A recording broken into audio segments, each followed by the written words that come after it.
After abusive Washington mom Shelly Knotek was convicted of killing 2 of her boarders in 2004, she was sentenced to just 22 years in prison, then served just 18. Imagine inviting someone into your home, offering them shelter and support, and then subjecting them to unimaginable horrors. This is the chilling story of Michelle Shelly Knotek, the serial killer mom who tortured and murdered her houseguests and now walks free. But here's the twist. What if her victims weren't strangers? What if they were family members, friends, or even people she claimed to care for? And how did 3 young girls living under her roof finally bring her down? Shelly Knotek appeared to lead a charmed life. She lived in rural Raymond, Washington, with her husband, David, and their 3 daughters, Nikki, Sammy, and Tori. To neighbors and acquaintances, she seemed selfless, always welcoming struggling individuals into her home. But behind closed doors, Shelly's true nature revealed itself, a master manipulator capable of unspeakable cruelty. Born on April 15, 1954, Michelle Shelly Knotek endured a tumultuous childhood. Her alcoholic mother, Sharon Todd Watson, abandoned her at age 6. Left in the care of her father, Les Watson, and stepmother, Laura Stallings, Shelly quickly became a source of chaos. She tormented her younger brothers, Paul and Chuck, blaming them for every mishap and planting shards of glass in their shoes. Even as a child, her manipulative tendencies were evident. At 14, Shelly shocked everyone when she accused her father of raping her, a claim later proven false. A psychologist examined her, concluding that Shelly fabricated the story to gain sympathy and control. Despite therapy sessions, she refused to acknowledge her lies.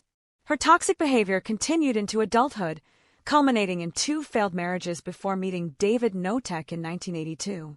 David, a construction worker and Navy veteran, fell for Shelly's charm. Together, they raised Nikki, Sammy, and Tori, but the household was anything but normal. Shelly's abusive tendencies emerged early, targeting her own children. She devised cruel punishments like wallowing, where victims stood naked outside in freezing temperatures while she dumped water on them. Her eldest daughters, Nikki and Sammy, endured humiliation, forced to pluck out pubic hair as punishment.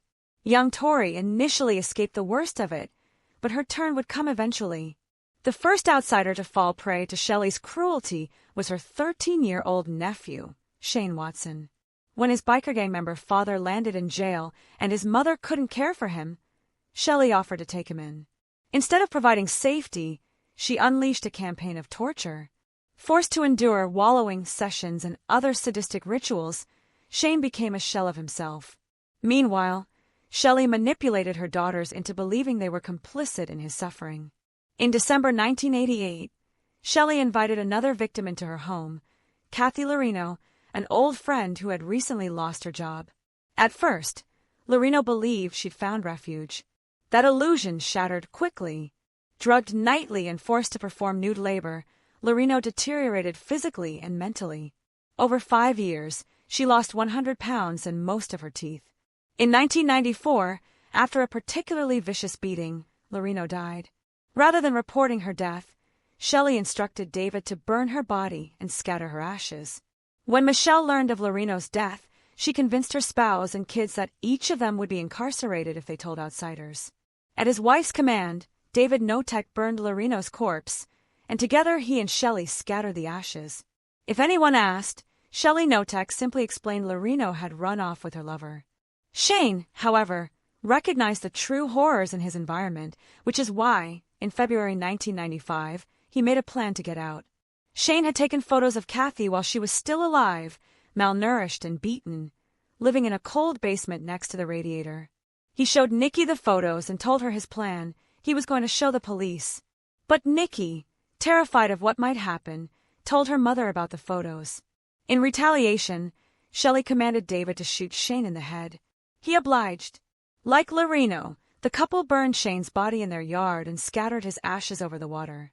Shelly's next victim was Ron Woodworth, a 57-year-old gay veteran battling addiction.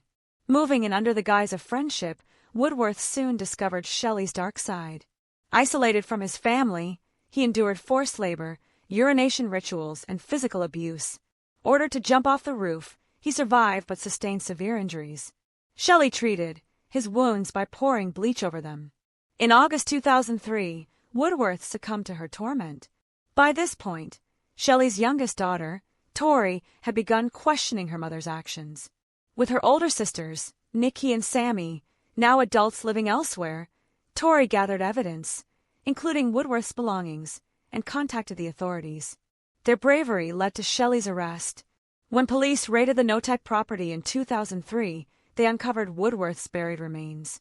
David confessed to shooting Shane and burying Ron, portraying himself as a weak man manipulated by Shelly. Meanwhile, Shelly remained eerily composed during interrogations, showing zero remorse. Charged with second-degree murder and manslaughter, she faced trial in 2004. Shockingly, she received a mere 22-year sentence, a slap on the wrist for her crimes. Nikki and Sammy are now in their mid-40s, living in Seattle. Tori, however, needed a change of scenery and moved to Colorado.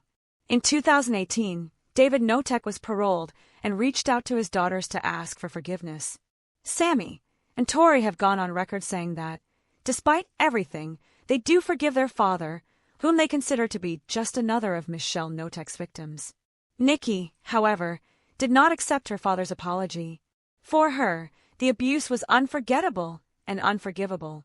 Then, finally, after serving only 18 years, Shelly Knotek was released from the Washington Corrections Center for Women in Gig Harbor on November 8, 2022 at the age of 68. Since then, Knotek has stayed under the radar, leaving the next chapter in her chilling story yet to be written. And that wraps up the chilling tale of Shelly Knotek, a woman whose facade of kindness masked pure evil. If you're interested in true crime stories like this, don't forget to hit that like button and subscribe for more content. Let us know in the comments, how do you think Shelly managed to evade justice for so long? Thanks for watching, and we'll see you in the next one.